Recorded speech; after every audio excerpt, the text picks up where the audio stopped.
Breathe in deeply, slowly.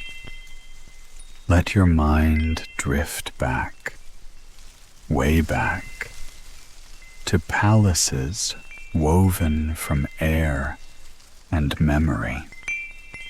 Places where sound was spun like the finest silk, where silence didn't just exist. It breathed, waiting, holding still right before the very first note. This was a time when music lived in the spaces between heartbeats, not trapped in wires or speakers, but born in the hands of masters, hands that knew wood and gut and string like they knew their own soul. In the courts of old, darkness wasn't empty.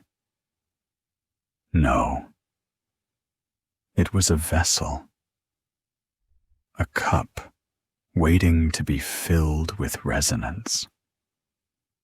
Picture it, moonlight spilling like liquid silver across marble floors, instruments resting in the shadows like sleeping birds, patient, alive with potential.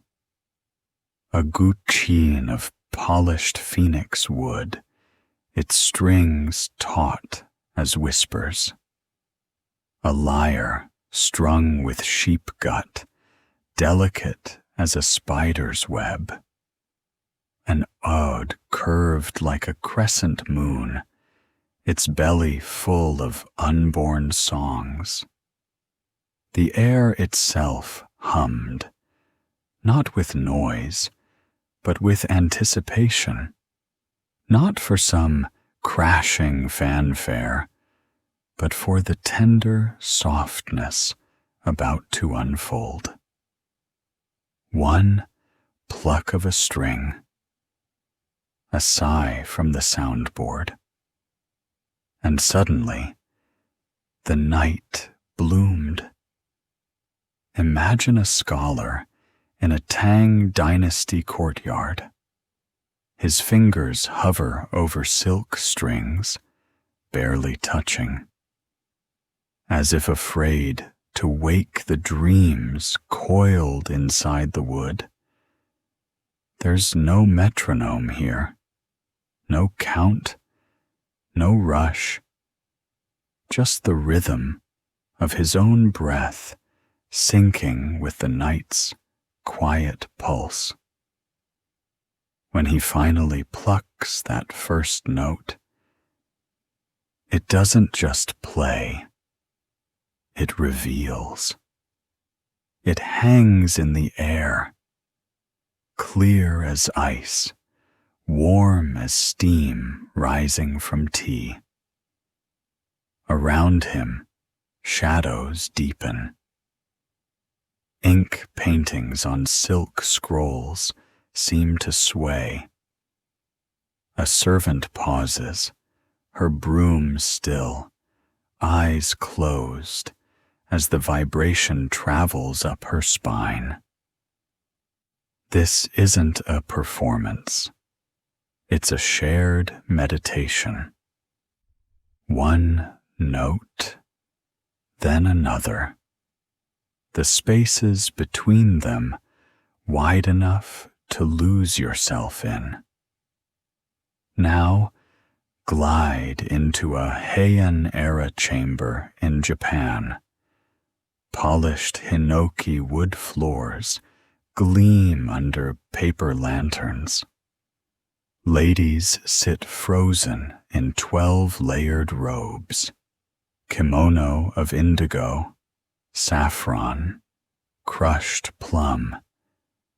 So still, their breath only stirs the incense smoke. A koto rests before them, 25 strings stretched like rivers of possibility. Her plectrum touches ivory. Plink. Like a raindrop in a silver bowl. Plink. Plink. Notes scatter like pearls from a broken necklace rolling across the silence. Outside, crickets pause. Maple leaves drift onto wet verandas. You don't just hear this music. You feel it in your wrists, in the hollow of your throat, in the way candle flames bow to every trembling string. Next, the marble darbar of a Mughal palace at dusk. A sitar player closes his eyes, not to block the world, but to dive deeper into it. His thumb circles the Jawari bridge, teasing out overtones, ghosts of melody. Dharana, dharanana. Notes curl through carved jolly screens, wrapping around water channels, floating over lotus ponds where star flowers drift. A princess leans forward, her pearl earring catching the sound. Even parrots in gilded cages quiet their shrieks. This music isn't played. It's uncovered, layer by layer, like peeling the petals from a night-blooming rose. Then, a Byzantine chapel, heavy with the scent of myrrh and ancient stone. A monk draws a bow across 3 strings of a pearwood lyra.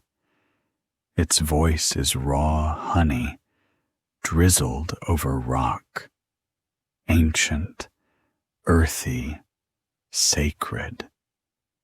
No sheet music guides him. The melody lives in the cracks of the frescoes, in the tilt of the saints' halos. Nena, Nena. A lullaby older than empires. Shadows pool in the apse. A single candle flickers before the icon of the Theotokos, its light dancing to the microtonal vibrato. This isn't entertainment. It's prayer made audible, not asking, not pleading, just being inside the sound. Now, Al-Andalus. Orange blossoms perfume the dark. In a tiled courtyard, an oud rests against a musician's chest like a lover. Calloused fingers find the frets. No map, only memory. A thumb strums. Dum, tekadum. Like doves bursting from an alcove. Maqam Hijaz spills into the night, bittersweet as pomegranate rind. Stars press close to listen. This music doesn't begin or end. It returns, like tides washing over the shores of silence. High on Mount Parnassus, wind whips through ruined columns. A priestess touches the strings of a kithara. her melody is the wind itself. Dorian mode, pure and austere. Each note scrapes the sky clean. Far below, olive groves shiver. A shepherd pauses, his hand on a lamb's fleece. This isn't song. It's resonance tuning the soul. Vibration humming in the space between mortal flesh and the divine. Finally, Versailles. Midnight. Gilded mirrors hold echoes like secrets. In a salon abandoned by powdered courtiers, a lady in waiting lifts the bow of a viola da gamba. No king commands her, only the moon.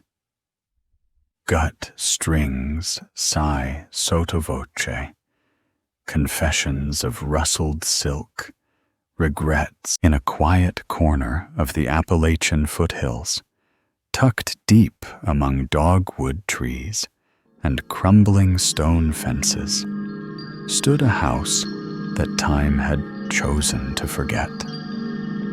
It wasn't big, just a one-story farmhouse with a front porch that creaked like an old man's knees, and windows that caught the gold light of evening just right. That was where he lived. The man they called the scholar, though no one in town quite knew why. He'd arrived 5 years ago with little more than a duffel bag, a rolled-up tatami mat, and a case that people assumed held some kind of strange guitar. Never joined the town meetings, rarely came into town except for tea, ink, rice, and occasionally string. The house had no TV, no clocks, no internet, no metronomes. Neighbors said the place breathed with silence, and that was how he liked it. At night, after the sun had folded its orange fingers behind the hills and the cicadas had traded shifts with the crickets, he'd sit cross-legged in the one room he kept meticulously clean. A scroll painting of bamboo swaying in wind hung on the far wall. A low table, an oil lamp, and that curious wooden instrument sat before him. Not a guitar, as it turned out, but a guqin, ancient, graceful, and still as a mountain pond.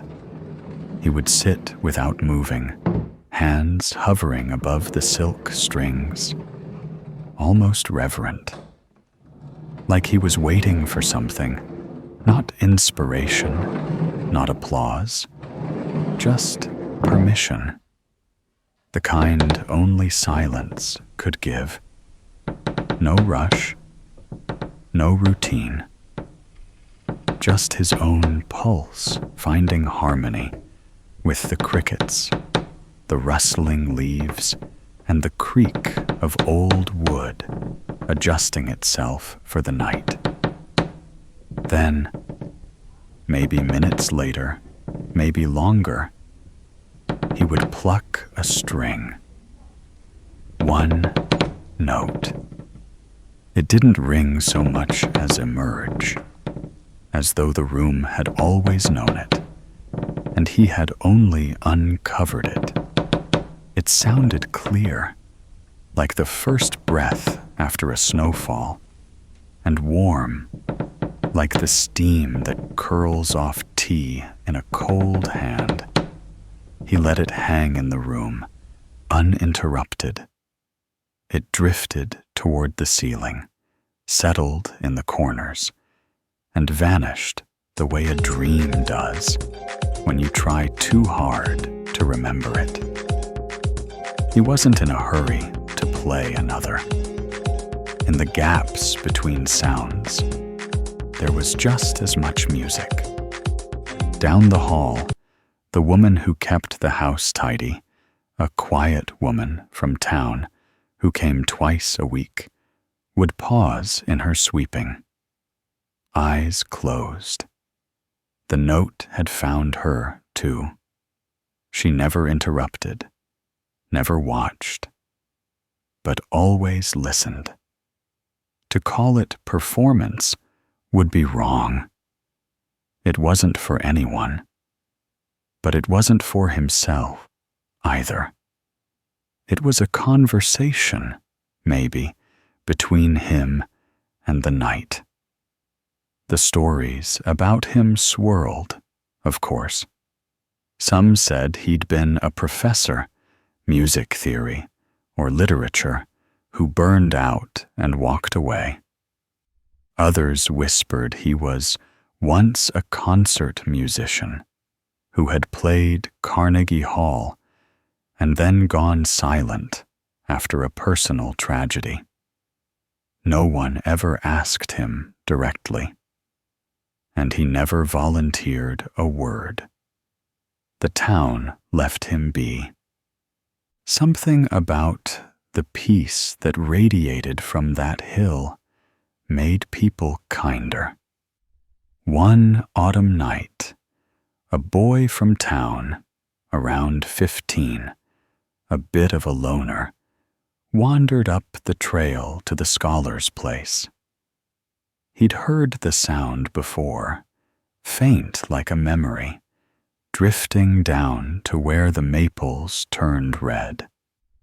Curious and carrying a sketchbook under his arm, he waited until he heard that single, plucked note. Then he crept closer. No one told him not to. Through the window, he saw the scholar, still as a stone Buddha, one hand resting lightly on the strings. The room looked like something out of another world. Scrolls, soft shadows, warm lamp light.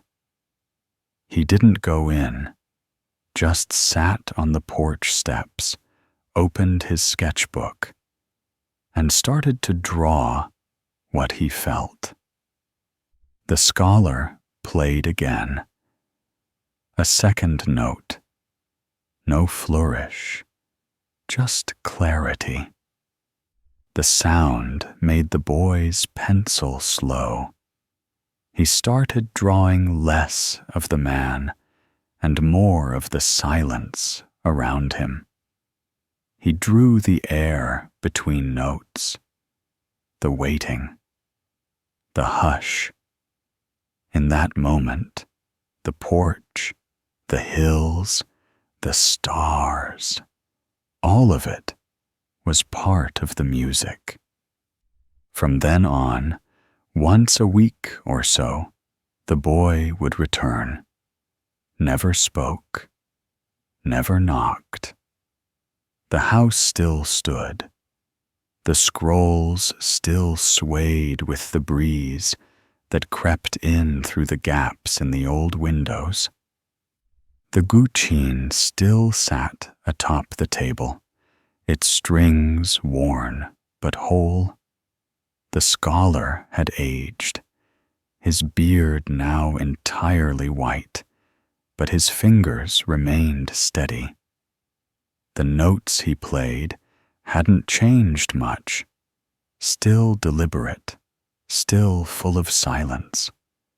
The boy had grown, went off to study art in New York, came back every year to visit his folks, and always took one night to climb that hill. One winter, the scholar didn't answer his door. Inside, everything was still, the guqin covered gently with a cloth, the scroll rolled and tied with silk. There was a note written in careful ink. Music is not made by sound. It is shaped by stillness. Play with care.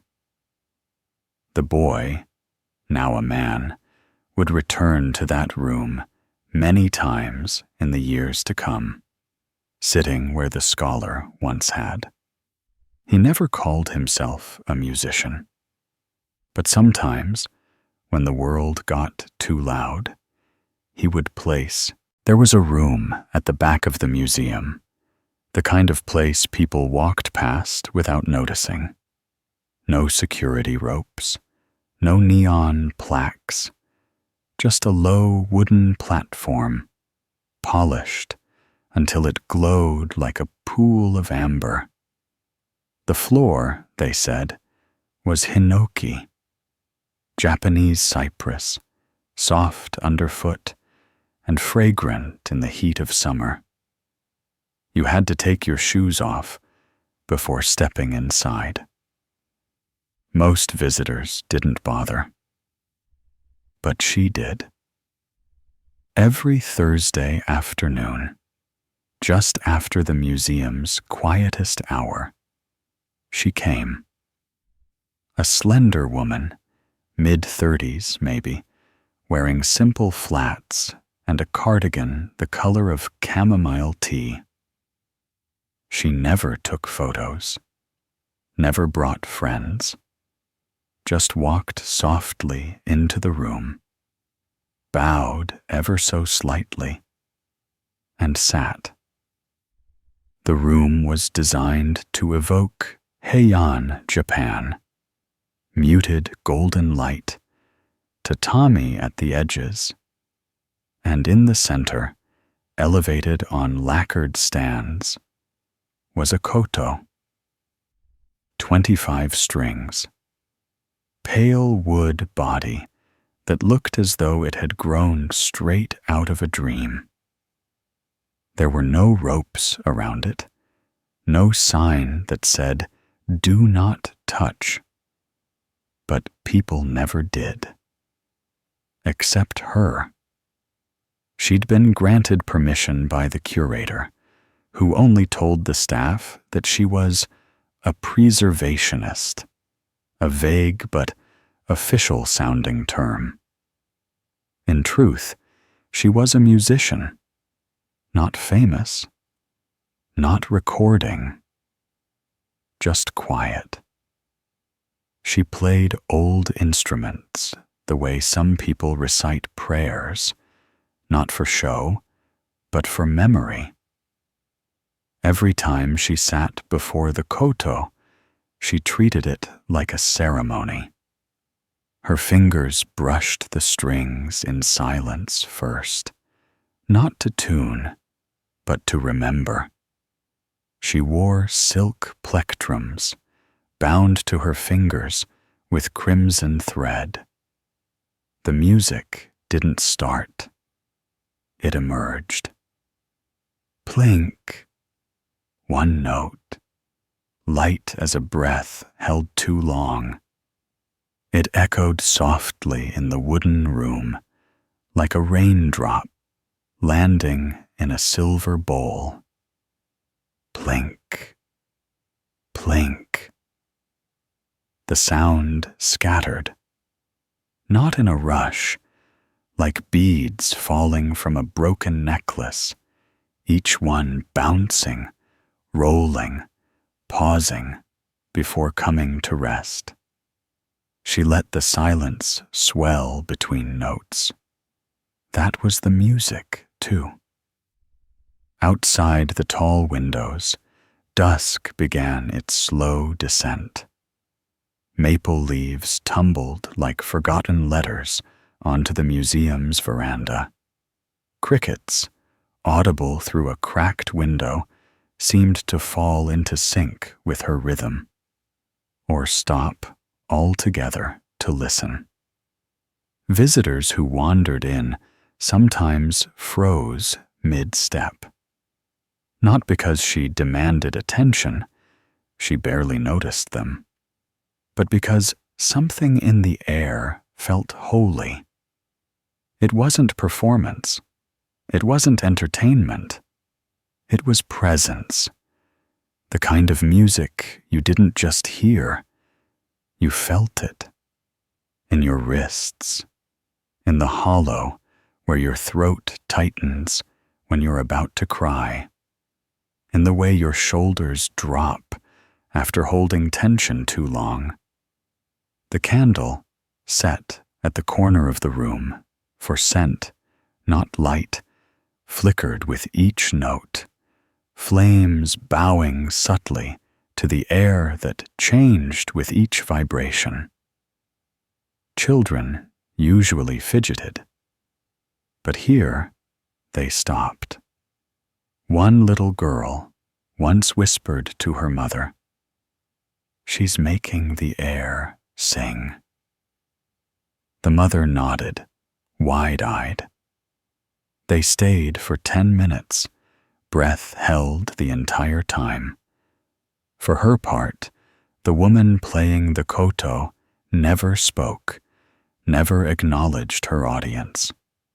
When she finished, she let the last note dissolve completely. Then she placed her hands gently on her lap and sat still for a full minute before moving. She bowed to the instrument, then to the room, and left without a word. She had been doing this for almost 2 years. One Thursday, an elderly man with thick glasses and a cane came early. He sat on a bench in the back corner, eyes closed long before she arrived. When she stepped into the room, he opened them and nodded once, as though greeting an old friend. She took her place. Her plectrums brushed the ivory. Plink. The man smiled, not out of amusement, but recognition. His foot tapped softly in the kind of rhythm only someone who'd studied silence knew. Afterward, when she stood to leave, he raised a hand. She paused. "You studied under Ishikawa-sensei, didn't you?" he asked gently. She blinked, surprised. "Yes," she said. "Many years ago." "I recognized your pauses," he said. "She taught the silence between notes more than the notes themselves." A long moment passed between them. Then she bowed, a little deeper than usual. "You were her student, too." He nodded. "Long before you. I thought the lineage was lost. But here you are." There was no need for more.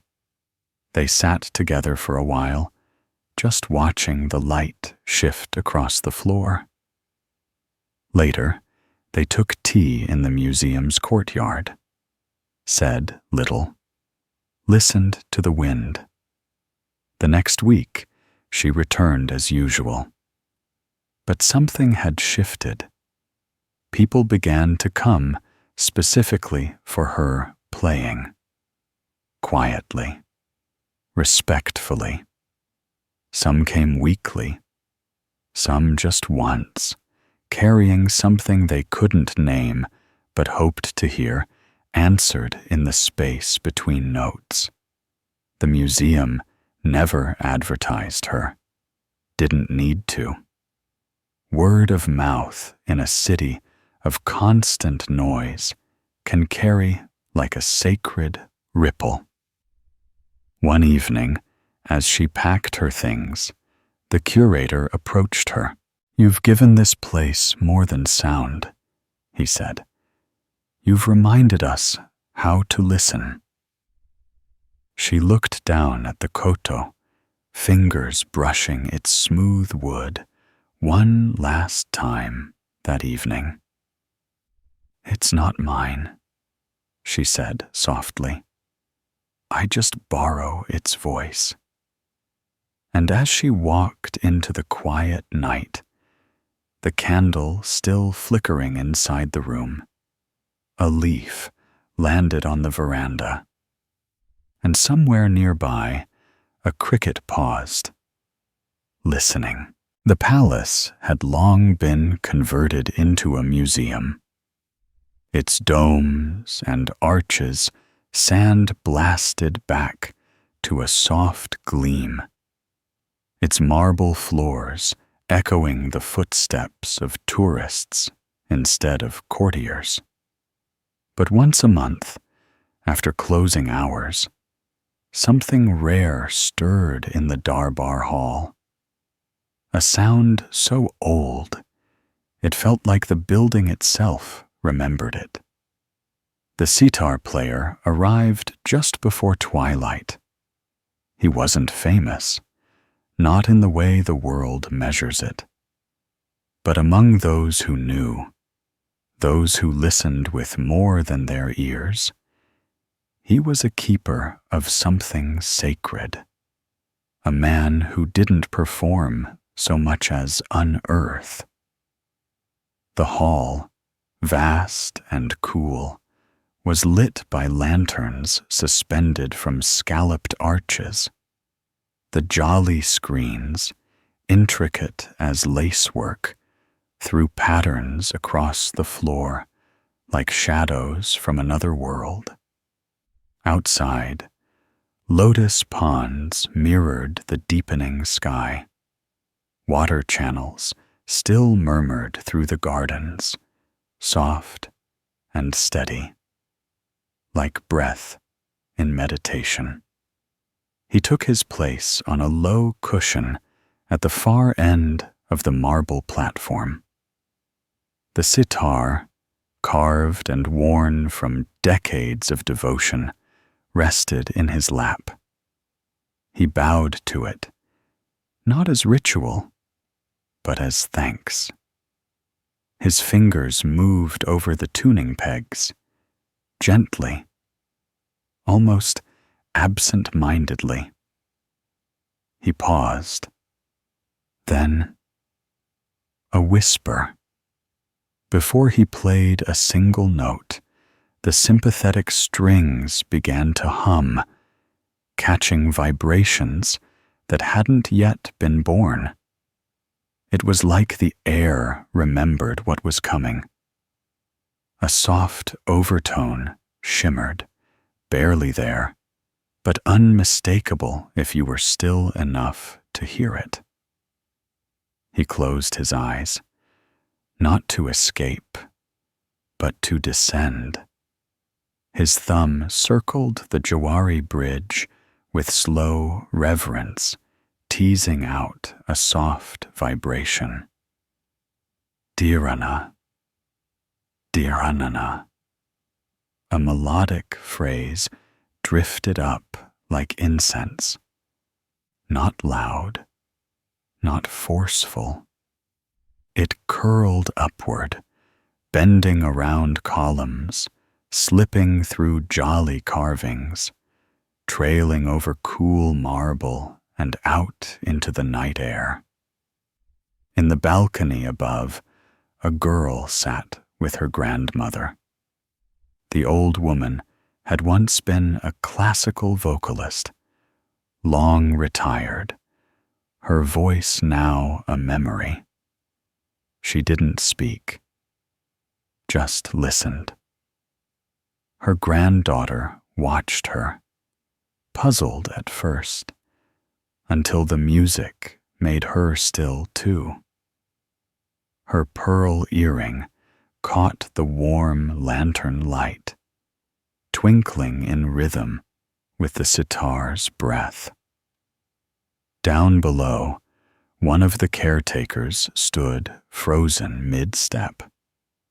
His flashlight still glowed faintly in his vest pocket, forgotten. Even the parrots in their ornate golden cages, kept near the garden for ornamental tradition, hushed their rustling. The music seemed to know the stones, the water, the trees. Or perhaps it was them, because this music wasn't played. It was uncovered, layer by layer, like peeling a rose. Every phrase was careful, but not cautious. Every note gave way to the next, like a secret being told, slowly. He wasn't in a hurry to impress. He was in conversation, with silence, with the strings, with something just beyond comprehension. The overtones danced like shadows on water, and the gaps between notes became doorways. He played for nearly an hour. There were no announcements, no applause, only a stillness so complete it wrapped around you like dusk itself. The kind of silence that follows snowfall or revelation. When he finished, he let the final vibration fade into the marble. He opened his eyes slowly, not because he'd been elsewhere, but because he had seen something within. Later, as he packed his sitar into its velvet-lined case, the girl and her grandmother made their way down. The older woman walked with a cane, more an ornament than a need. She stopped before him, palms pressed gently together in greeting. "You didn't just play," she said, her voice raspy but sure. "You remembered." He smiled, saying nothing. The girl, wide-eyed, asked, "How do the strings sing before you even play?" He looked at her and replied softly, "Because sound lives in the silence first. All I do is open the door." The girl said nothing, but the answer settled somewhere deep inside her. After that night, the darbar was quiet again. The parrots returned to their chatter. The museum welcomed crowds and chatter and flash photography. But once a month, when the lanterns were lit and the moon hung low over the lotus ponds, those who knew would gather, quietly, without ceremony. And he would play, not loudly, not for fame, just to remember. Because some notes aren't composed. They are found. The chapel was quiet, not empty, just quiet in a way that modern places never are. The stone vaults held the silence like an old breath. Incense lingered in the air, clinging to the arches, to the cracked frescoes above, to the candlelit faces of saints who'd been watching for centuries. Brother Elias entered just after Vespers, after the last visitor had drifted out and the heavy oak door was closed behind them. He didn't rush. His movements had long since surrendered to ritual, each step deliberate, each breath steady. a slow exhale, a bow toward the altar, and he moved to the wooden stool near the side apse. There, beneath the image of the Theotokos, he rested his lyra on his knee. It was small, humble, worn smooth by time and touch, an old Byzantine instrument with 3 gut strings and a bowed voice that trembled with age. Brother Elias did not tune it. He listened to it, made a quiet adjustment with his fingers, then lifted the bow. No sheet music lay before him. There never had been. He did not need notes when the walls themselves were singing. The melody was already present, hidden in the cracks between bricks, the chipped paint of a martyr's halo, the dusty shimmer of candlelight. It came from a place so old he wasn't sure it had a name. He drew the bow. Nana, Nana. The lyra spoke, low, soft, like a lullaby hummed to no one in particular. The sound was not polished. It was raw, real, textured like honey over weathered stone. It trembled slightly, a microtonal wavering that resonated somewhere deeper than hearing. This wasn't music you listened to. It was music you sat with. You let it wash over you like prayer. Not the kind with words, not the kind that asks or pleads, just presence, being still enough to feel something sacred settle around you. The flickering candle before the Virgin swayed in time, the flame dipping as the notes bent into each other. Around them, shadows deepened in corners. The domed ceiling took the sound and held it gently, then offered it back with a faint echo. Not enough to distract, just enough to remind you this place was alive.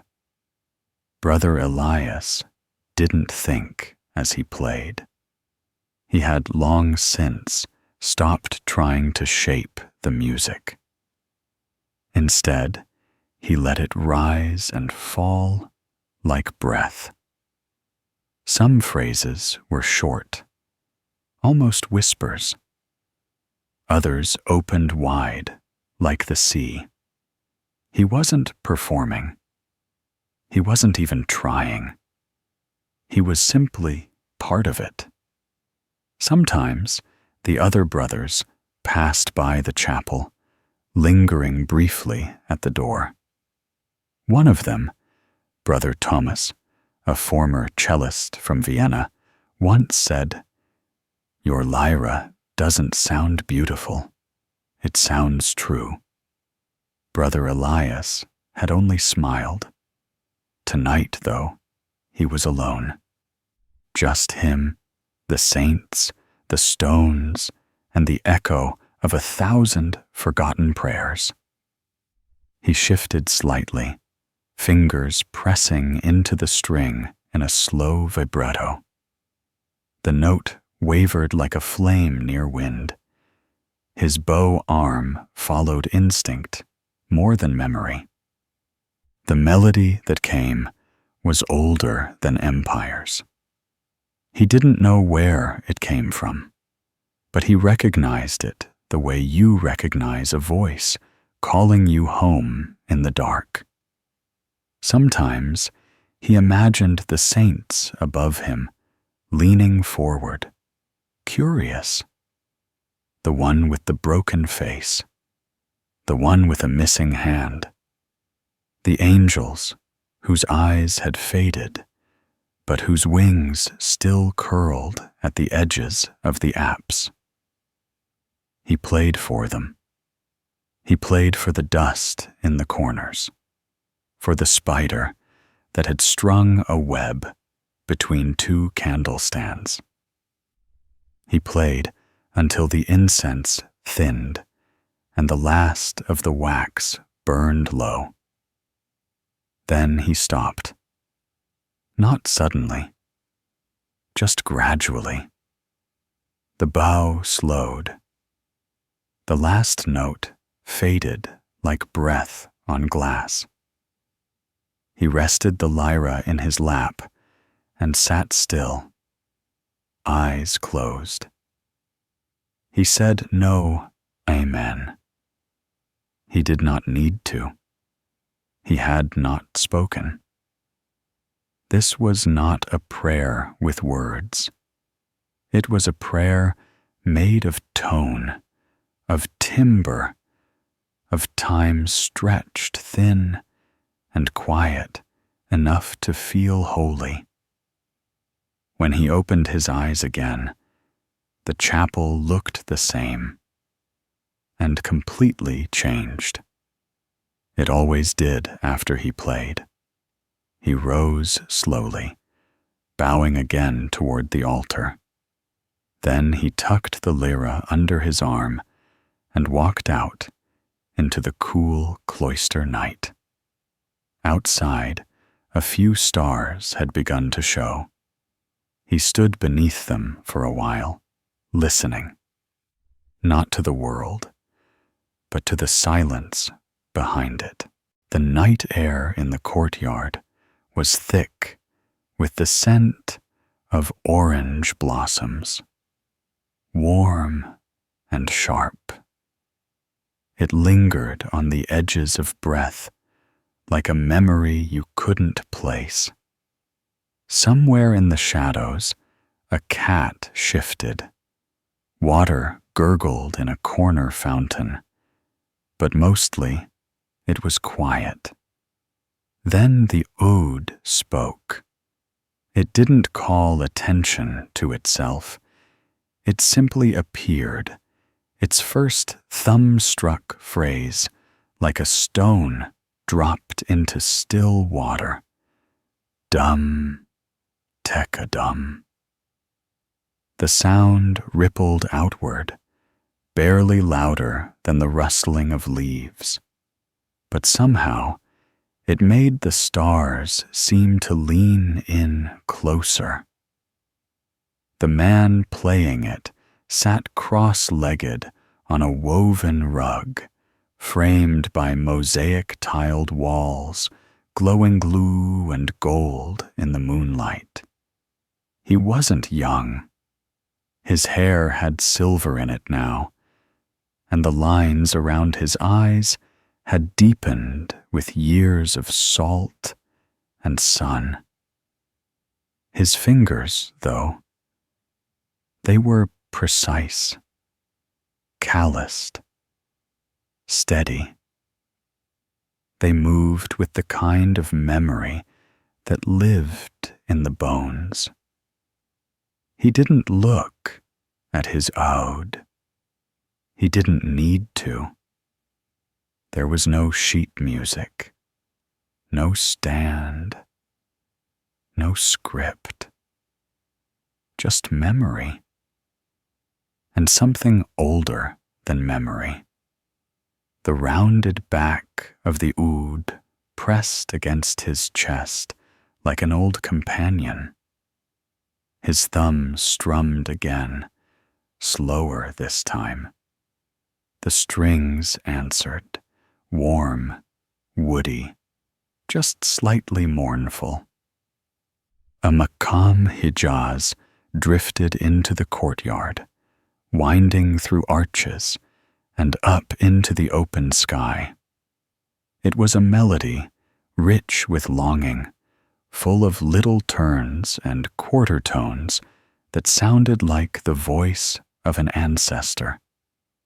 It didn't rise. It returned.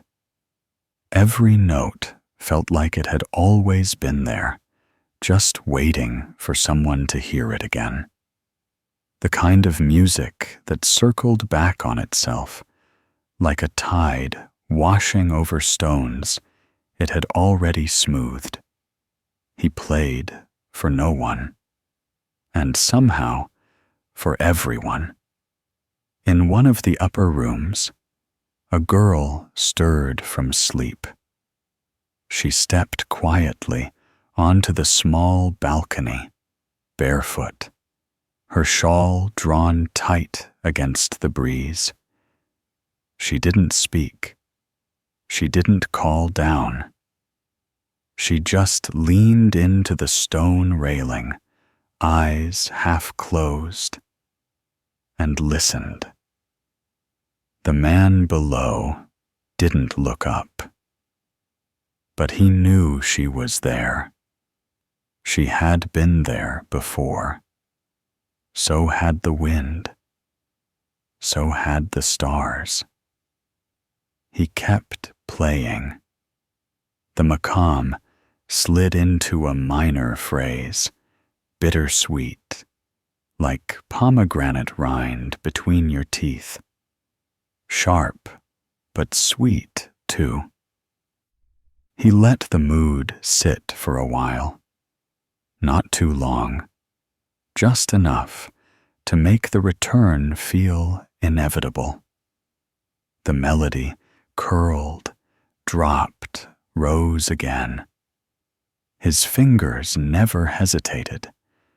Somewhere behind him, the old jasmine vine clung to the wall like a ghost, flowers blooming stubbornly in the warm spring night. A dove fluttered down to the edge of the fountain, startled, perhaps, by the stillness, then settled again, like the music had given it permission. The man exhaled slowly, letting a drone stretch across the strings. He remembered playing this same melody when he was younger, in another courtyard like this one. His father's house, maybe, or his uncle's. The details blurred, but the feeling was clear. Back then, the oud had felt heavy in his hands. Now it felt like part of him. He played softer now, barely brushing the strings. The sound was so delicate, it felt like it might shatter. But it didn't. It held. It always held. The stars shifted above. Not much, but enough to mark time. The girl on the balcony still hadn't moved. Her eyes were wide now, but not on him, on the sky, on the sound. Her hand rested on her heart, like she'd heard something important, but couldn't quite name it. The melody changed again, not in form, but in feel. It wasn't nostalgia anymore.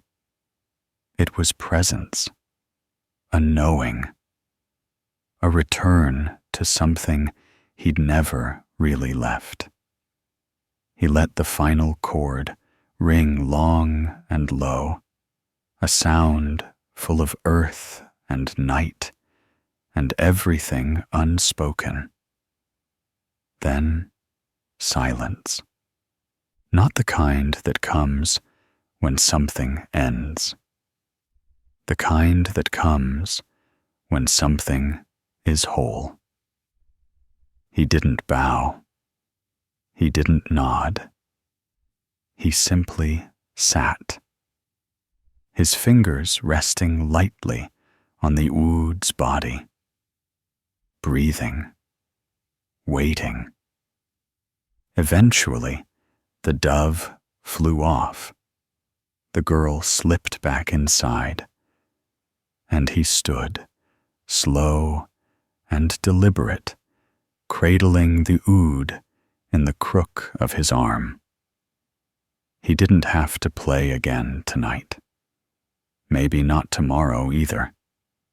But the music would come back. It always did. Because some songs don't belong to us. They belong to the world, to the wind and the stones and the water running in fountains. We don't play them. We remember them. We return. The wind at the top of Mount Parnassus didn't howl. It whispered, in the voice of gods, or maybe just memory. Thin air carried with it the scent of thyme and stone, the cry of distant eagles riding invisible thermals high above the ancient ridges. She sat alone on a stone platform, a few columns rising behind her, fragments of a once mighty temple now softened by time. Moss edged their bases. The marble had long lost its sheen, but the view still reached forever.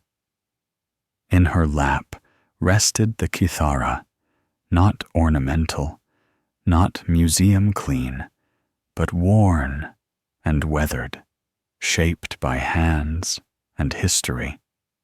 Its wooden frame held tension, like a body remembering old burdens. Her fingers brushed the strings lightly, feeling rather than playing at first. She wasn't young, but she wasn't aged either. Her face was one of those that could belong to any time, lines at the eyes that hinted at laughter, loss, and learning. A face that looked like it belonged up here, in the heights. When she finally plucked a note, it didn't feel like a beginning. It felt like the continuation of something that had always been playing, just very, very softly. She played in the Dorian mode, the ancient scale of heroes and hymns. It was neither cheerful nor mournful. It was clean, resolute, like wind carving through rock. The melody poured out like a stream, clear and cold, and moved through the temple ruins as if the stone itself remembered. Each note echoed against the fluted columns, purifying the space, as if music could sweep dust from time. Down in the valley, far below, olive groves stirred. A shepherd heard it before he saw the mountain. He was guiding his flock along a worn path, stick tapping the ground in rhythm with his stride. One lamb had wandered a bit, nuzzling into a patch of clover. The sound drifted down, barely audible, but unmistakable.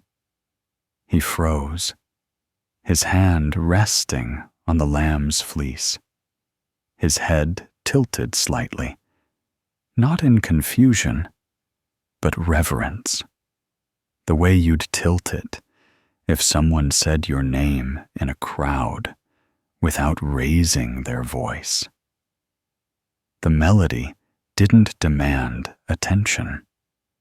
It simply existed, and in doing so, it made everything else stop for a moment. Back on the mountain, the woman kept playing. She wasn't performing, There was no audience. She didn't need one. The space itself responded. The wind quieted. The birds hushed.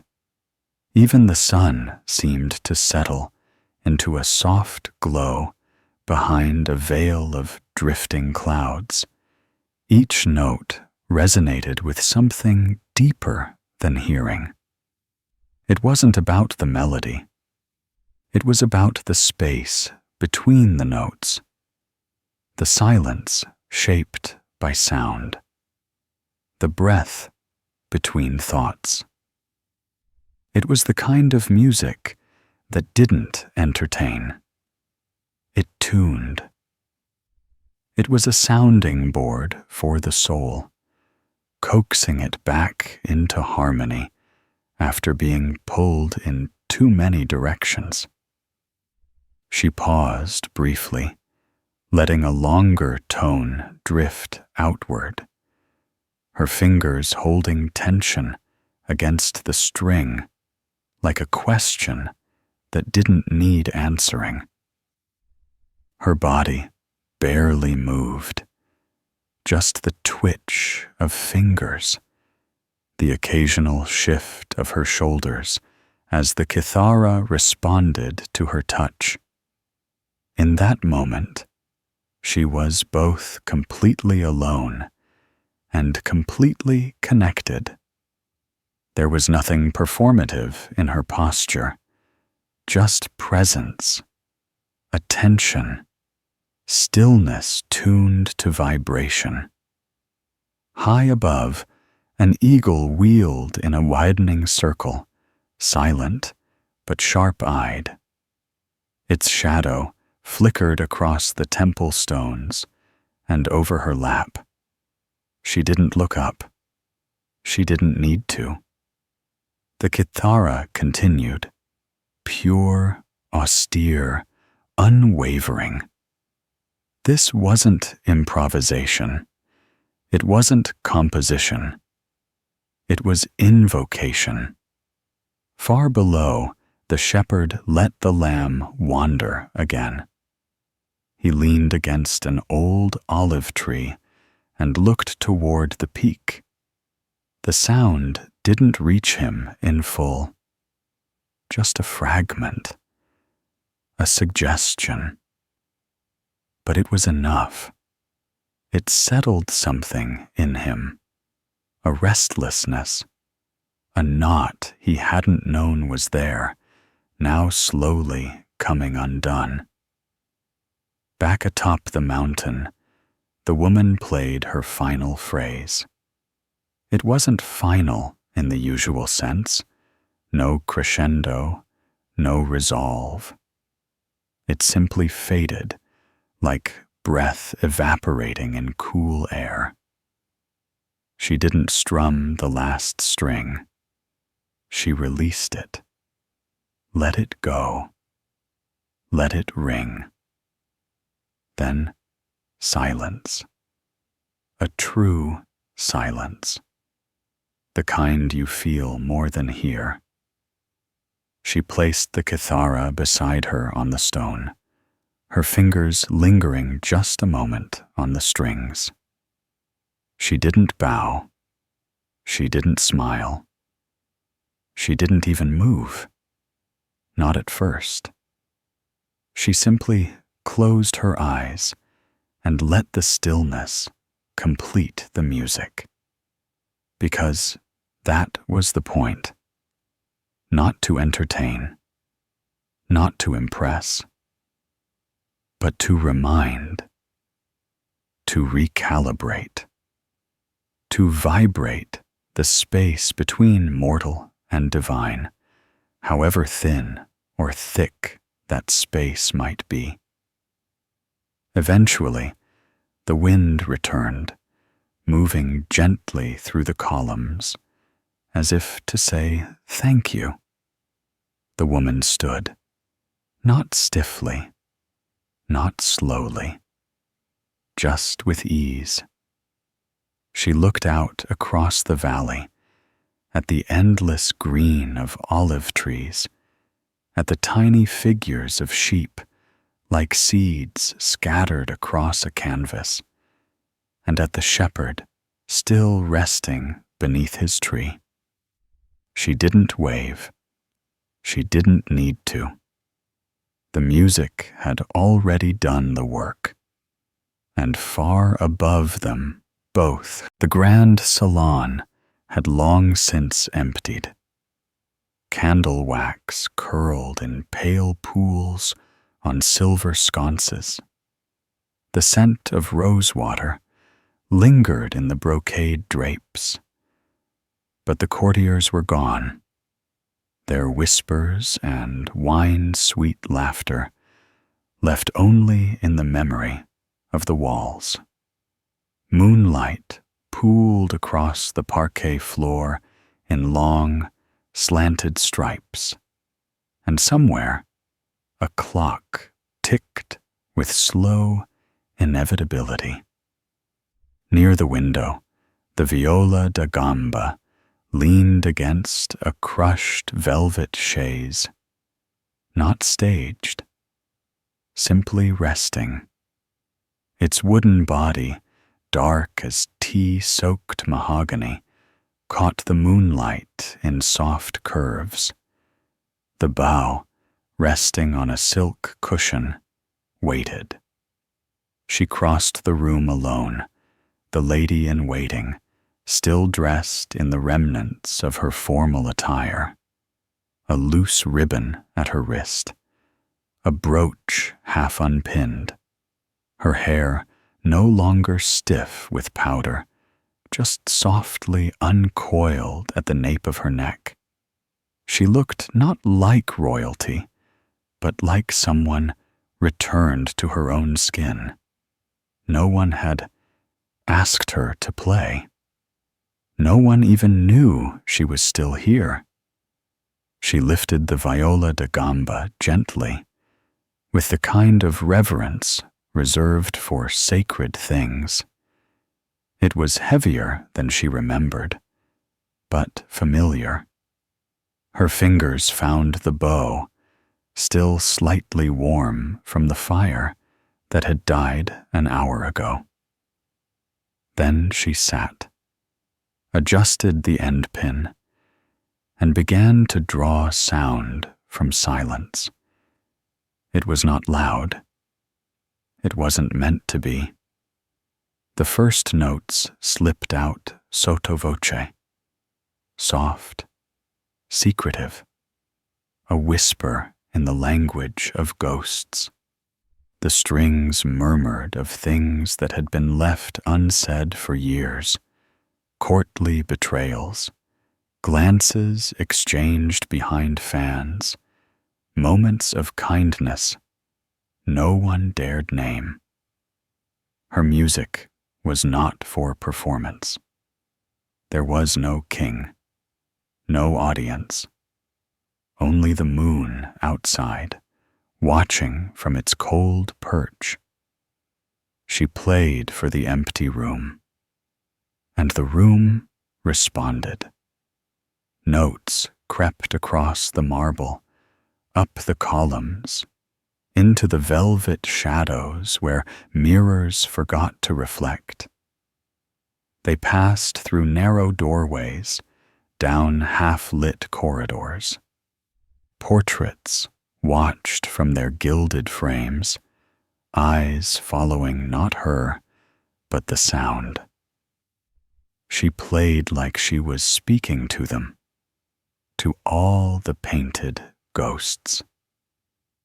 The viola da gamba had a voice that could weep without sobbing. It told stories without names, stories wrapped in rustled silk, and the hush before something terrible or beautiful begins. One hand pulled the bow with care, coaxing out tone. The other danced along the neck, fingers bending to find the ache in each interval. Outside, wind stirred the bare trees. Inside, The music filled the cracks between silence and memory. She wasn't improvising. Not really. The melody had been inside her for days, maybe longer. A theme that had haunted her steps in the marble halls. It sounded like lace unraveling, like letters burned before they were read. She let the sound linger, let it stain the air, then changed the key. The shift was subtle, a darker shade of the same emotion. Not despair, more like reflection. The kind that comes after midnight, when you find yourself remembering the version of yourself that used to dream. She could feel it in her chest, in her throat, that hollow vibration where music becomes breath. Her whole body was the instrument now, not just the wood and bow. Somewhere beneath the floorboards, a servant stirred.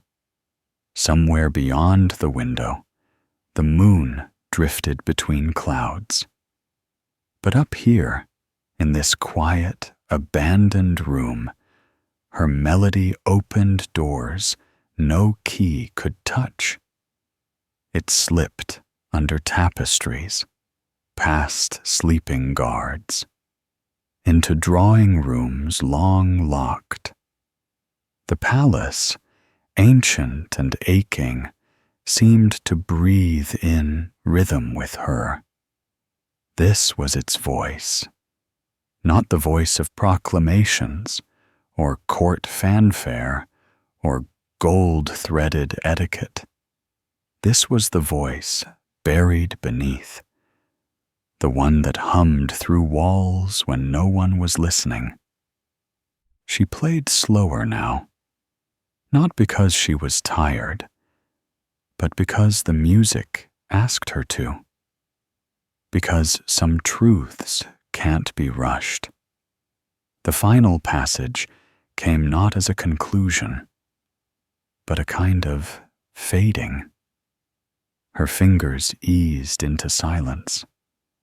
The bow, still poised, trembled once, then stopped. The room held its breath, and then release. She didn't rise immediately. The silence felt sacred, like the hush after a prayer or a confession shared in confidence. When she did stand, her knees ached slightly, but it didn't matter. She returned the viola da gamba to its resting place, not forgotten, just waiting again. She pulled her shawl tighter and stepped away from the moonlight. The music still echoed, not in sound, but in the space, in the way the room felt different now, a little less hollow, a little more true. She knew no one would ask where she'd been or what she had done, and that was fine. Some music was never meant to be explained, only played, only heard, without ears. Not all courts were built with marble columns and chandeliers. Some had splintered porches that looked out over fog-soaked hollers, where the hills rose like sleeping giants, and mist moved through the trees like a memory. No guards, no tapestries, just a porch light swinging slow in the breeze and the scent of wood smoke drifting from the chimney. That night, the court was quiet. Stars blinked out one by one as the fog thickened. curling up past the creek and through the fence posts, wrapping the house in hush. He was already out there, the old man in his rocking chair, its creak in time with the wind.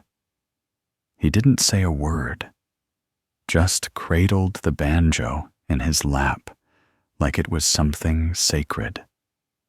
And maybe it was. It wasn't polished, no museum piece. The drumhead was stretched from old coonskin, edges stitched by hand long ago. The neck, dark and smooth as river-worn stone, bore the mark of generations, thumbprints etched by time and use. He tuned it by feel. No pegs clicked, no gadgets glowed. He just nodded once, pressed his thumb across the strings, and the porch filled with a sound that didn't belong to any one man. It wasn't a note.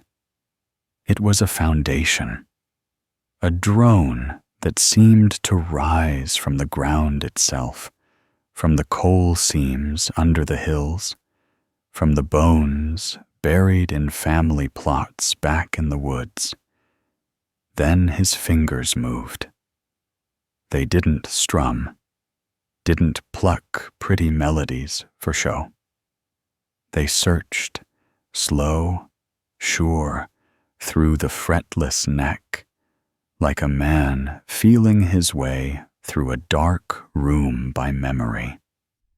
Every sound he found felt like something he'd heard in his sleep, something passed down through blood and dirt. There was no rush, no spotlight, only rhythm. The crickets joined in, as they always did, filling the spaces between notes, their chirps blending with the buzzing drone like a second harmony. A whippoorwill called out once, then settled. Even the trees seemed to lean in closer. That music wasn't written. It was inherited, not in books, in bodies, in habits, in the way a boy would sit on a porch step, chin in hand, listening to his grandfather's thumb trace out a tune that sounded like wind through cattails, or the hum of a mine shaft fan. This melody didn't follow a verse-chorus verse. It wove, meandered, stopped, and circled back, like a creek deciding its own path downhill. A string twanged slightly off-pitch. He let it ride. That was part of the truth. This wasn't about perfection. This was about remembering, about bringing something old into the night one more time. His fingers moved faster now, not flashy, nimble, confident.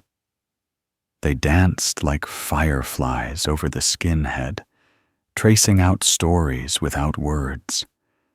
A child born in winter, a barn burning on the ridge, a wild grapevine stretching over a rusted fence, blooming where no one asked it to. Inside the house, a woman sat just beyond the screen door, shelling peas into a metal bowl, the rhythm of her hands echoing his. She didn't look up. She'd heard this tune, or one like it, 1,000 times. It never got old. It just got deeper. Every so often, the old man would close his eyes, not in weariness, in devotion. He wasn't performing. He was listening to the ghosts that lived in the strings. Somewhere in the hills, an old fox barked, sharp and short. The banjo answered, then slid into a low run of notes that sounded like creek water under moonlight. The fireflies blinked in rhythm. Even the wind seemed to hold back. The porch had become a kind of temple, not made by hands, but inherited through repetition, through patience. There had been others before him, fathers, uncles, cousins long gone, each one adding a twist, a trill, a tone to the melody, none of them claiming it, all of them keeping it alive. That's how this music worked. No composers, only carriers. You didn't play it to be heard. You played it to remember, and to be remembered. A final phrase, soft, trembling, rose from his fingers like a breath. Then silence. The drone faded. The crickets filled in the rest. He didn't speak, just laid the banjo across his lap and looked out into the mist where the hills vanished into sky. His rocking chair creaked again, slow and steady. Somewhere, out in the fog, a whippoorwill called once more. He nodded, just once, to no one in particular. The song was over. But the music, that old living thing, would wait. It always did. The final note didn't disappear. It drifted. Out across fields still warm from the day, up through rafters and smoke-darkened beams, across tile and dust and bone. It hung there, like breath in cold air, until it no longer needed to be heard, to be felt. It didn't end. It settled into memories, keeping. The night grew deeper. A hush fell across porch steps and garden walls, over chapel stones and palace courtyards, through jolly screens and paper shoji. The music had gone quiet, but the world still held its shape, still carried the after-ring of something beautiful once sounded. Instruments slept. The oud, warm-toned and round-backed, now tucked in velvet-lined cases, its last vibrations still echoing inside. The sitar lay wrapped in soft, raw silk, the scent of sandalwood still clinging to the frets. The fretless banjo leaned quiet by a cold hearth. No fire now, just ash and memory. The kithara, the lyra, the viola da gamba, all laid gently down, their wooden bodies humming faintly with the day's last tones.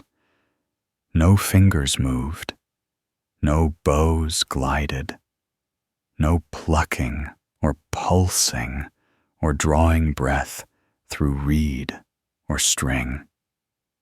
But still, the music lingered in the hollows of the ear that had truly listened, in the cedar, in the maple, in the goat gut and bronze string, still vibrating, though no longer sounding, in the small curve of someone's smile, hours later, when silence has stretched long enough that you realize it's still there. That kind of music doesn't leave. It becomes part of the room, part of the night. It lives in the way starlight falls differently on places where beauty was once made, the way dust seems to move in rhythm long after the last bow stroke. It lingers in the air between two people who don't speak, but both heard it, and now carry it separately and together. A hush like that can hold whole histories. A hush like that asks you to breathe. So you do. You breathe out, slowly. The melodies, no longer active, begin to unravel within you. Not dissolve, not fade, just loosen, like thread slipping from a loom, like hair unbraiding itself at the end of a long day. Each note unwinds into dream. Each rhythm dissolves into quiet.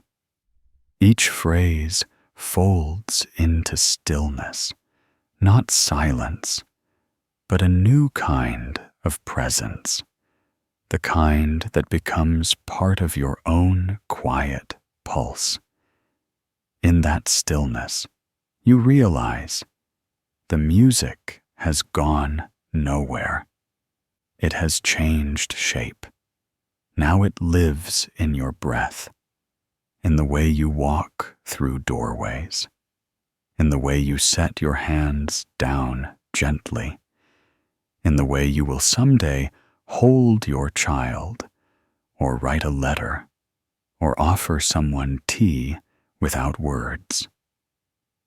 The instruments sleep now, but the echo lives on, not as sound, but as memory, as mood, as something that shifts the space inside you just enough to notice. You close your eyes, not to forget, but to hold it better.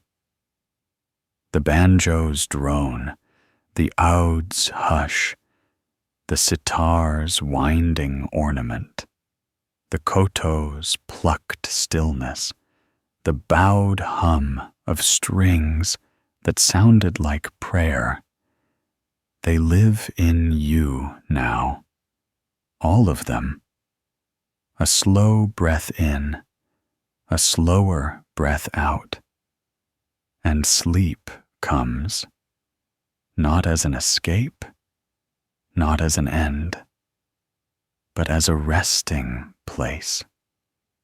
You are cradled now, not by notes, but by everything that came after, by the echo, by the softened air, by the hush of a world that once sang and now holds itself still, reverent, grateful. The echo wraps around you like a blanket, warm, familiar, true. This is the music's gift, its final offering. Not applause, not crescendo, but peace. Sleep now. Sleep in the echo of all soft things that ever sang.